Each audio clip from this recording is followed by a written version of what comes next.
Oi boys, welcome back to another video on the channel. We have got a follow-up on the much anticipated battle between outside backs Kotoni Staggs and Siosifa Talakai. Did it live up to the hype that it generated? For me, and this may be biased because I am a Broncos supporter, I reckon it did. The game was a little scrappy in moments, but for the most part, the individual battles on the field was super entertaining.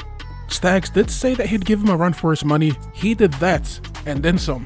You had plenty of people on social media that couldn't wait to throw shade towards Talakai right after the game, but don't get it twisted, don't be fooled. It's not like Siosifa had one good game. He's been on fire for the last few weeks. I mean, just a few short weeks ago, he dog-walked a Queensland State of Origin vet in Dane Gagai. Now obviously it wasn't just Staggs that had a good game, but the Broncos defense as a whole was giving the Sharks fits. And their attack in general just didn't look as composed as it has been since the comp started. And that's thanks to the combined effort in defense. Does this performance by Staggs get him into the New South Wales Blues? I selfishly would love to see the two of them lace their boots up for Tonga. But if that centre position is still up for grabs, I've got Kotoni Staggs slightly ahead of Steve Crichton.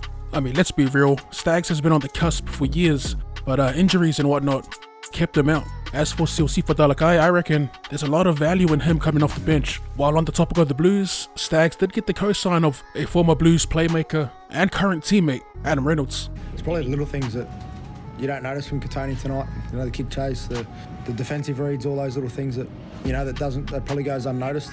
But as a player and a person out there that's beside him, you definitely feel his presence and just his X factor.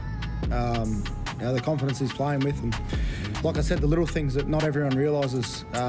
Origin's built on those moments, and he's certainly producing them week in, week out.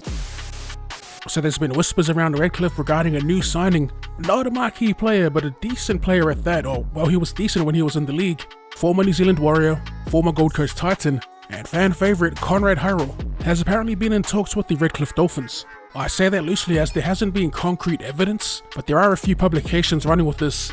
And Konrad Hurrell himself had something to say about this. Just a bit of tongue-in-cheek via his Twitter, going back and forth with the NRL physio. I for one would love to see this character return back to the league, especially in a time where strike centres are a hot commodity at the moment, and to some degree a focal point for a lot of teams' attack, and they're just really entertaining. Centres this year are like what the fullbacks were last season. They're the ones to watch, without a doubt. So what do you reckon? Can a fit and firing Konrad Hurrell hang with the best of them? Or are his best years behind him? Go ahead and let me know in the comment section down below. For now, I'm going to go ahead and wrap this thing up. Later today though, there will be another upload and we'll be talking New South Wales Blues. As always, if you enjoyed that and would like to see more Rugby League related content, or more content in general, be sure to run straight at that like button and subscribe to the channel. If you're new, thank you for tuning in, and I'll see you. I'm from later. Logan, yellow belly but not Hogan.